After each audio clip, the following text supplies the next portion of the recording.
Dinner time art attack. So, my family decided to enact a no screens at dinner policy, which, in theory, was supposed to bring us together and encourage meaningful conversation. You know, like the wholesome families in yogurt commercials. The first night went well, aside from my dad's insistence that ketchup counts as a vegetable. But by day 3, my little brother, Max, was clearly suffering from screen withdrawal. He was twitchier than a raccoon in a light store and kept glancing longingly at the blank TV like it owed him money. On the 4th night, Max showed up to dinner clutching an Etch-a-Sketch like it was a life raft in the ocean of our family's conversation about seasonal produce. "It's not a screen, it's art," he declared, and my parents, exhausted from arguing about the merits of zucchini, just shrugged. At first, he doodled innocent things, like stick figures and lopsided houses. But as the conversation turned to chores, Max's drawings took on a new tone.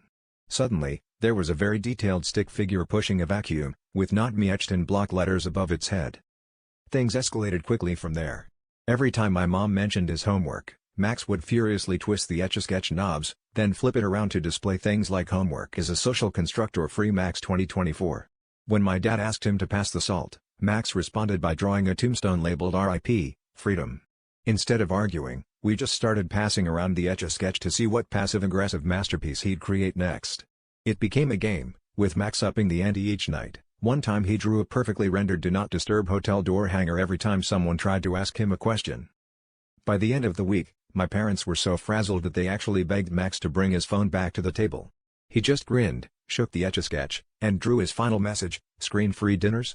I guess you could say I really drew the line.